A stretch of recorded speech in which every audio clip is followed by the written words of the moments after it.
उसकी परिभाषा। तो आदिवासियों का धर्म और उसकी परिभाषा जानने से पहले हम लोगों को जानना होगा कि आखिर ये धर्म होता क्या है। जानना चाहिए कि नहीं जानना चाहिए? पीछे बहुत लोगों को पता भी नहीं है धर्म क्या है। जानना चाहिए कि नहीं जानना चाहिए? जानना चाहिए। यहाँ ट्रेनिंग में जब हम लोग बैठे हैं तो हम लोग कितना भी सोच ले कि मेरा घर में इतना काम बाकी है, हमको ये करना है, क्या आप जाके कर सकते हैं?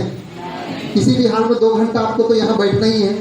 तो इसीलिए अगर यहाँ ध्यान नहीं दे के वहाँ ध्यान रहता है, यहाँ का टाइम भी बेकार हुआ, वहाँ भी काम होने वाला नहीं है। तो बुद्धिमानी किसमें है? जहाँ पर है वहाँ का समय का हम लोग बढ़िया उपयोग करें। यहाँ 2 घंटा बैठे हैं, चाहे हंस के चाहे रो के, लेकिन 2 घंटा बैठे हैं तो कम से कम यहाँ जो मिल रहा है वो कम से कम हमसे नहीं खोना चाहिए, है ना। तो इसलिए यहाँ पर बैठे हैं तो हम लोग को पूरा ध्यान अपना केंद्रित करना होगा। तो हम लोग सबसे पहले बात किए कि हम आदिवासियों के धर्म के बारे में जानने जा रहे हैं। तो उससे पहले हम लोग को जानना होगा कि आखिर धर्म होता क्या है। धर्म का मतलब क्या होता है, कोई बताना चाहेगा? कोई? आप लोग सुने हैं ना धर्म के विषय में? भारत में कितने धर्म हैं मोटा मोटी? एक बार नाम लीजिए, नाम बोलिए। हिंदू, मुस्लिम, सिख, जैन, बौद्ध, ईसाई और सरना। और तो इस तरह का धर्म का नाम हम लोग सुने। तो धर्म का नाम तो हम लोग सुन रहे हैं, हिंदू, मुस्लिम, सिख, ईसाई, बौद्ध, जैन, लेकिन ये धर्म होता क्या है? जानना चाहिए कि नहीं जानना चाहिए? धर्म का सही मतलब होता है सच्चाई, अच्छाई, ईमानदारी, नैतिकता, मानवता, दया, प्रेम, करुणा, जिम्मेवारी, कर्तव्य। ये धर्म का अर्थ है या फिर धर्म का आत्मा है। आज अगर मान लेते कोई अपने आप को हिंदू कहे, कोई अपने आप को मुस्लिम कहे, कोई अपने आप को ईसाई कहे, लेकिन उसके अंदर सच्चाई नहीं है, उसके अंदर नैतिकता नहीं है, उसके अंदर मानवता नहीं है, उसके अंदर दया नहीं है, उसके अंदर प्रेम नहीं है, क्या वो धर्मी हो सकता है? नहीं हो सकता है। तो हिंदू, मुस्लिम, सिख, ईसाई ये तो सिर्फ नाम है। धर्म का असली मतलब ये होता है। अगर उसके अंदर में सच्चाई, अच्छाई, ईमानदारी नहीं है, वो धर्मी नहीं हो सकता है। तो धर्मी होने के लिए इन तमाम चीजों का होना जरूरी है। तो आज के समय में ये जो धर्म हम लोग बोल रहे हैं, इसकी आवश्यकता क्यों है, जरूरत क्यों है? कोई बता पाएगा? धर्म का जरूरत क्यों है या फिर धर्म बेकार है? चलिए हम अपने हिसाब से बताते हैं। धर्म की आवश्यकता है ना, जिस तरह से मान लेते हैं अगर हम लोग खाना खाते हैं, खाना क्यों खाते हैं? पेट भरने के लिए और शरीर के लिए। शरीर के लिए मतलब शरीर स्वस्थ रहे, शरीर मजबूत रहे, इसके लिए हम लोग खाना खाते हैं। खाना खाने की जगह मतलब खाना तो हम लोग मुंह से ही ना खाते हैं। अच्छा खाएंगे तो शरीर मजबूत होगा, लेकिन उसी के जगह हड़िया पिएंगे, ज्यादा दारू पिएंगे, है ना, गुटखा खाएंगे, उसके बाद कई तरह का गलत चीज को खाएंगे, तो शरीर क्या होगा? अच्छा होगा? शरीर कमजोर होगा, शरीर में बुरा प्रभाव पड़ेगा, है ना। तो उसी तरह से अच्छा खाने से शरीर मजबूत होता है, बुरा खाने से शरीर डैमेज होता है। उसी तरह से जो धर्म की जो आवश्यकता है, धर्म एक तरह से हमारे दिमाग, हमारे सोच, हमारे मस्तिष्क का खुराक है। अगर हम अच्छा चीज को ग्रहण करेंगे, अगर यहाँ पर अच्छा बात हो रहा है तो आप लोग सुन रहे हैं, तो उससे आप लोग में क्या प्रभाव पड़ रहा है? अच्छा या बुरा? अच्छा प्रभाव पड़ रहा है। लेकिन यहाँ पर हम लोग गलत चीज सिखाएंगे, आप लोग में कैसा प्रभाव पड़ेगा? बुरा प्रभाव पड़ेगा, गलत प्रभाव पड़ेगा, है ना। तो वो अच्छा खुराक हमारे दिमाग को मिले, जिसके चलते मेरा सोच अच्छा रहे, मेरा विचार अच्छा बने, मेरा व्यवहार अच्छा हो, तो इसके लिए धर्म का जरूरत पड़ता है। धर्म बोलने से हिंदू मुस्लिम सिख ईसाई नहीं होता है। धर्म का ये मतलब होता है कि धर्म से मेरा सोच विचार तमाम चीज अच्छा हो। आज के समय में कोई अगर हिंदू बोल दे और अगले सामने अगर मुसलमान हो तो उसको क्या समझ लेता है, ये मेरा दुश्मन है। वो अच्छा है कि बुरा है उससे मतलब नहीं रखता है। वो सीधे वो सुना कि वो हिंदू है मतलब वो मेरा दुश्मन है, हिंदू सुना कि वो मुसलमान है तो समझ लेता है वो मेरा दुश्मन है ना। तो हिंदू मुस्लिम सिख ईसाई ये ऊपरी चीज है, अंदर का चीज ये है कि अपने आप को जितना बेहतर और अच्छा हम लोग बनाए वही धर्म है। तो आज के समय में हम लोग देखते हैं कि इस दुनिया में हम लोग धर्म तो बोल रहे हैं हम लोग, तो धर्म का जो केंद्र बिंदु होता है वो क्या होता है? एक तरह से धर्म का तो हम लोग जान गए कि सच्चाई, अच्छा, ईमानदारी, लेकिन कोई भी धर्म का केंद्र बिंदु एक तरह से क्या होता है? सृष्टिकर्ता, भगवान, ईश्वर, वही ना बोला जाता है। तो सबका केंद्र बिंदु एक है ना। हम लोग जितना भी, जिसे हिंदू मुस्लिम सिख ईसाई जितना भी धर्म का लोग है, सबसे पूछा जाए कि भगवान कै ठो है तो क्या जवाब आएगा? भगवान कितने हैं? भगवान तो एक है। अगर भगवान एक है तो सबका विचार भी एक होना चाहिए था, क्योंकि सारे लोग धर्म को मान रहे हैं, है ना। सारे लोग धर्म को मान रहे हैं और भगवान तो एक ही है, सब उसी को मान रहे हैं, बोल रहे हैं, तो सबका विचार एक होना चाहिए था। जितना भी ग्रंथ लिखा गया है, ईसाइयों का बाइबल है, मुस्लिम का कुरान है, हिंदू लोग का वेद है, पुराण है, गीता है, रामायण है, और इसी तरह से बौद्ध लोग का अलग है, जैन लोग का अलग है, सिख लोग का गुरु ग्रंथ साहिब है। तो इस तरह से तो जितना भी धर्म ग्रंथ है, अगर भगवान एक है तो सब भगवान का ही बात कर रहा है, तो सबका विचार एक होना चाहिए था। लेकिन क्या सबका विचार एक है? क्या हिंदू का बात मुस्लिम से मिलता है? मुस्लिम का बात सिख से मिलता है? सिख का बात ईसाई से मिलता है? किसी का बात किसी से नहीं मिलता है। सब एक दूसरे के एक तरह से विरोधी है, देखा जाए तो, है ना। सब कहा जाता है कि मजहब नहीं सिखाता आपस में बैर रखना। ये लाइन सब लोग सुने हैं। कहा जाता है कि धर्म किसी को लड़ाई करना नहीं सिखाता है, लेकिन सही मायने में इस दुनिया में जितना भी लड़ाई हो रहा है ना, चाहे अभी हम लोग भारत और पाकिस्तान का लड़ाई देखें, है ना, वो किसका लड़ाई रहता है अधिकतर? धर्म का लड़ाई, हिंदू मुस्लिम।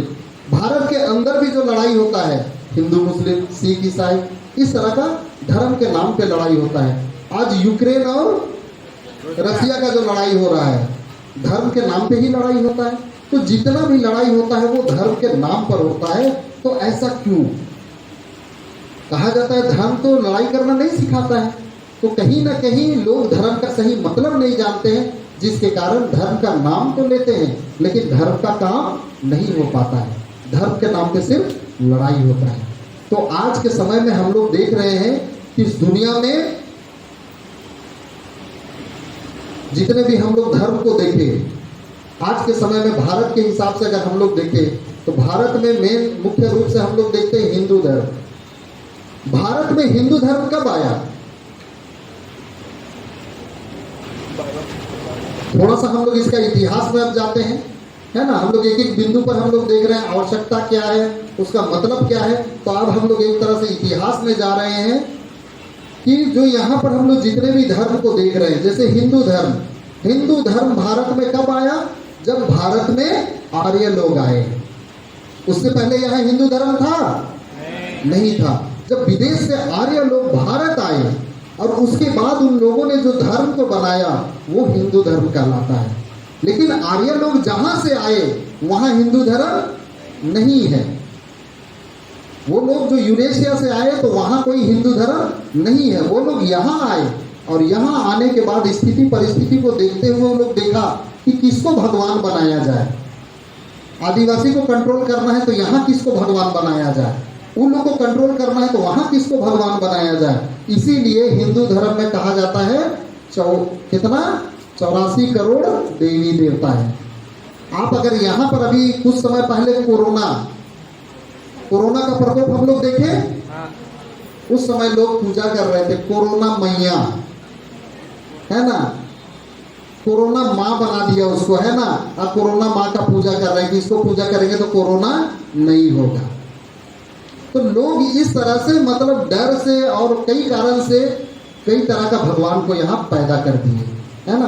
तो इस तरह से तो यहाँ लगभग 6000 साल पहले आर्य लोग आए और उन लोगों ने जिस धर्म का शुरुआत किया वो आज के समय में हिंदू कहलाता है, जबकि कुछ साल पहले हिंदू का कोई मतलब नहीं था, हिंदू शब्द का भी प्रयोग नहीं होता था, है ना।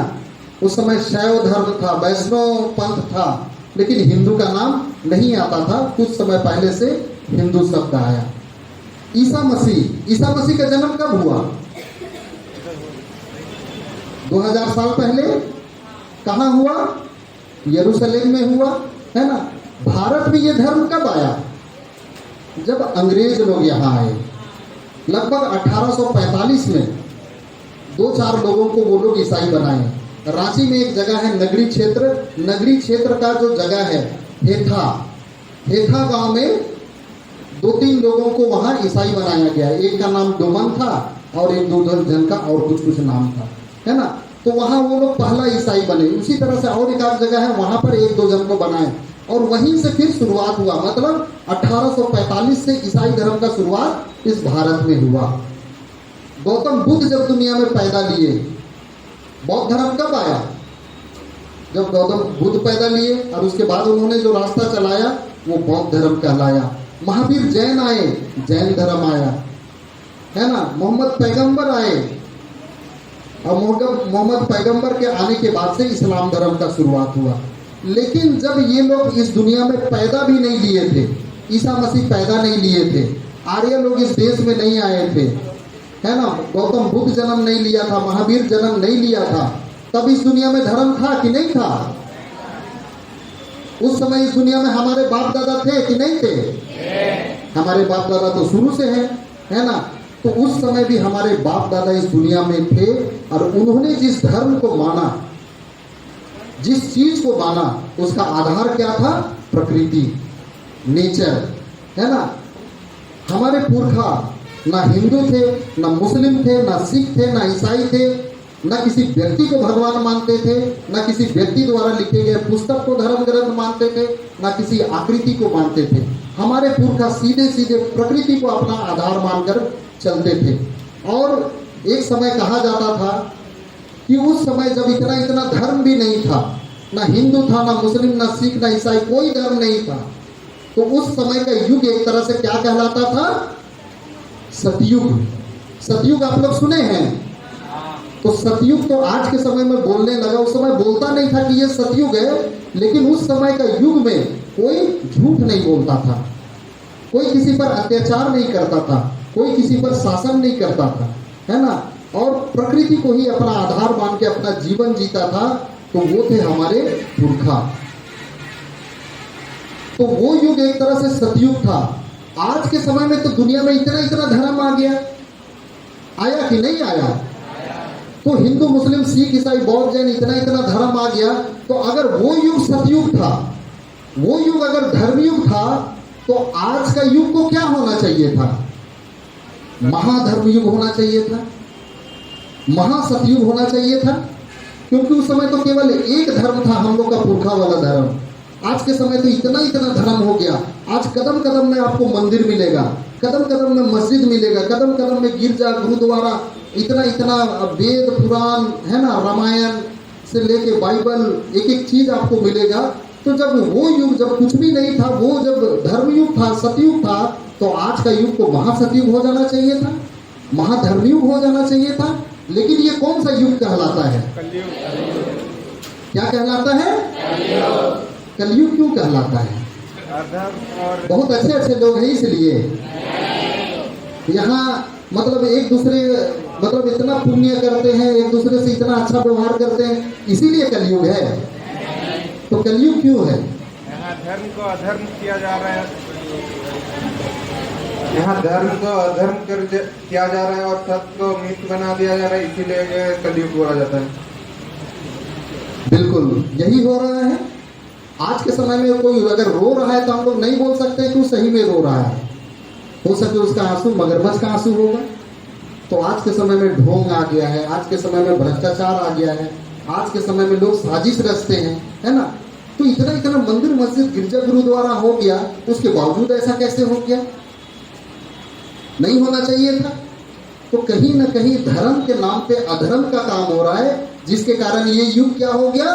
कलयुग हो गया, ये भटयुग हो गया। लेकिन इस कलयुग और इस भटयुग में भी अगर किसी से पूछ दिया जाए कि इस कलयुग और भटयुग में भी आज भी सबसे सच्चे, सबसे अच्छे और सबसे ईमानदार कौन लोग हैं, तो किसका नाम आता है? हम आदिवासियों का, हम प्रकृति को मानने वाले सरना धर्मावलंबियों का। क्योंकि हमारे बाप दादा भी सच्चे थे, अच्छे थे, और वो लोग प्रकृति को मान के चलते थे। आज के समय में इतना युग बीत गया, लेकिन आज भी हम लोग किसी व्यक्ति को भगवान नहीं मानते हैं, किसी व्यक्ति द्वारा लिखे गए किसी चीज को अपना धर्म ग्रंथ नहीं मानते हैं। आज भी हम लोग अपने बाप दादा के बताए हुए उसी रास्ते में चलते हैं। इसीलिए इस कलयुग में भी आज भी हम लोग सबसे सच्चे हैं, सबसे अच्छे हैं और सबसे ईमानदार हैं। गर्व करने की बात है कि नहीं है?